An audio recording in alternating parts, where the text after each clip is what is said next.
शांति। आज का विषय है बेहद का बाप तो समझाते रहेंगे, इसमें हंक नहीं होना चाहिए। बाबा ने ऐसा क्यों कहा? हमारी इज्जत गई। अरे, इज्जत तो रावण राज्य में चट हो ही गई है। आज बाबा समझाते हैं कि किसी भी बात को लेकर के मन में अहंकार नहीं पालना है, क्योंकि अहंकार से क्या होता है?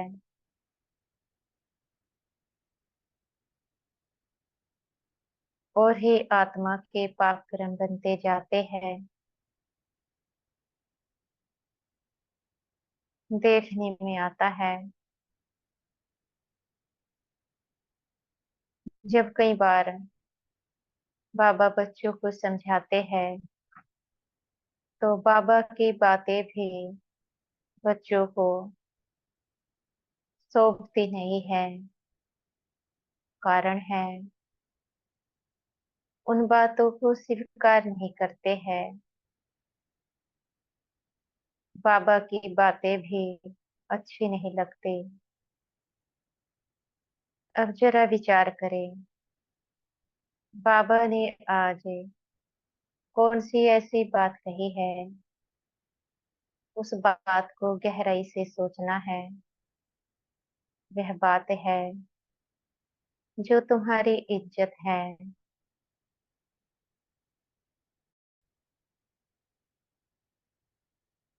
वह तो रावण राज्य में चट हो ही गई है। क्यों बाबा ने ऐसा कहा, इसको समझना है। जो बच्चे मान शान निंदा स्तुति में इस समय भी पड़े हुए हैं, ये उनके लिए बात है। बाबा ने सही ही तो कहा है कि जो हमारे इज्जत थे, कभी देवी देवता थे, वह इज्जत तो अब रही नहीं। काम विकार जो सबसे बड़ा पाप कर्म है, वह ही कर डाला। उससे बड़ा अपराध क्या हो सकता है? तो कहाँ फिर इज्जत रह जाती है? सबसे बड़ी इज्जत तो शरीर की पवित्रता होती है। जब शरीर की पवित्रता ही नहीं रही, तो बाकी बातों का क्यों बुरा मानना? क्यों किसी की कही हुई बातों के प्रभाव में आना? और क्यों बाबा की समझाने के प्रभाव में आना? बाबा जब कोई भी बात समझाते हैं, उसमें बड़ा कल्याण होता है, क्योंकि बाबा तो सदा राइट है। हमसे भूले हो सकते हैं, बाबा से कभी भूले नहीं हो सकते हैं। अगर बाबा की कई भी बातों का प्रभाव मन पर होता है, तो विचार करें, बाकी जो मनुष्य आत्माएं हैं, क्या उनकी बातों को सहन कर सकते हैं? नहीं कर सकते। जो इस समय बाबा की कही हुई बातों को स्वीकार करते जाते हैं, वह भी बड़े प्रेम से सिर को झुकाते हुए वही आत्माएं अन्य आत्माओं की कई भी बातों को भी सहन कर सकते हैं। और जिन आत्माओं को बाबा की कई भी बातें भी शोभते नहीं हैं, तो वे आत्माएं कैसे अपने संपर्क संबंध में आने वाली आत्माओं की बातों को सहन कर सकते हैं। यह तो सबका अपना अपना पुरुषार्थ है। पर एक बात पर प्रकाश डालना है। जब बात आती है इज्जत की, जब जब मन इज्जत चाहता है, मान सम्मान चाहता है, तो मन को समझाना है कि किन बातों के पीछे समय खराब करता है। 2500 साल से इज्जत ही तो मन के द्वारा खराब हुई है। अगर मन कंट्रोल में होता तो क्या अपनी इज्जतें खराब होती? ये विचार करना है।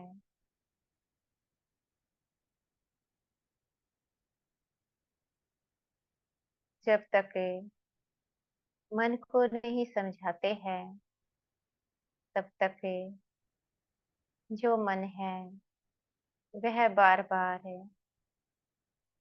मान सान में भागता रहता है, क्योंकि मन को आदत लगी हुई है इज्जत पाने की। पर इज्जत तो तभी मिल सकती है जब पहले मन को कंट्रोल किया जाए,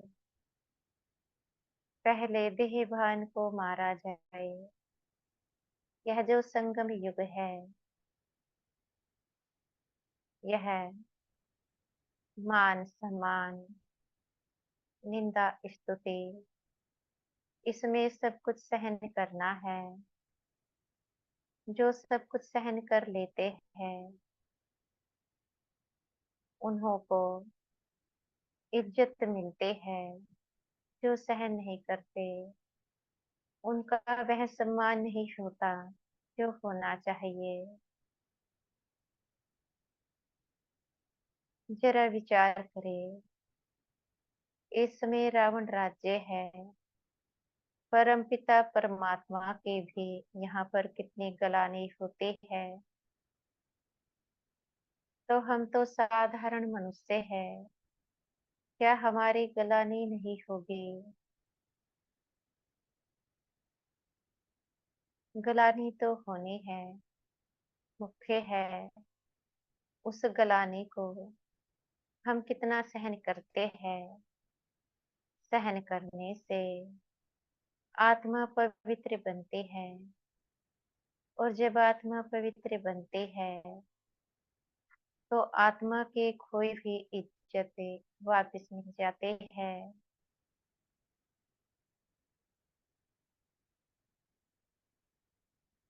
यह समय ही तो इज्जत कमाने का है। पर पहले अहंकार को मारना होता है। अहंकार क्या है?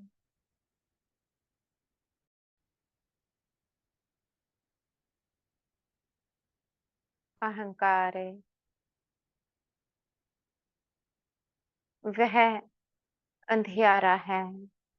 अगर एक बार आत्मा इसमें फंसे जाती है, तो निकलना मुश्किल ही हो जाता है। इसलिए पहले इस अंधियारे से निकलना है। कोई मान सम्मान दे तो भी अच्छा, तो भी मान सम्मान के प्रभाव में नहीं आना है। कोई मान सम्मान नहीं भी दे तो भी अच्छा, दोनों ही प्रकार से संतुष्ट रहना है।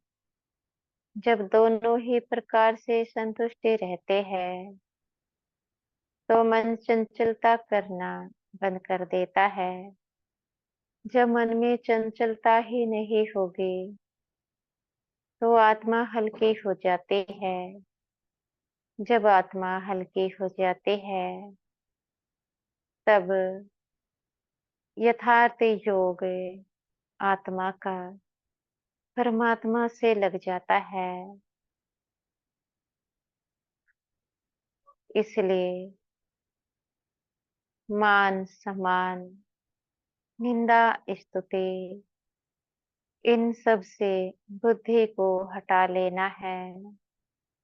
हटाने का अर्थ है मन पर रिंचक मात्र भी प्रभाव न आए, और प्रभाव को रोकने के लिए सहज उपाय है बाबा की याद को बढ़ाना है।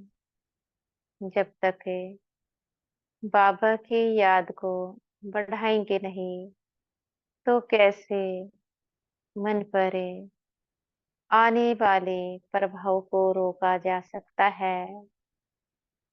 रोकने के लिए याद की यात्रा जरूरी है।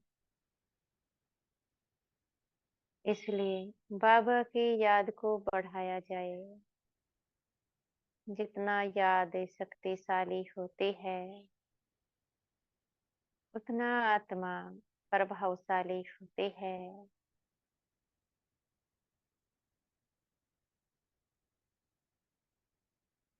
इसलिए निरंतर परम पिता की याद में रहे।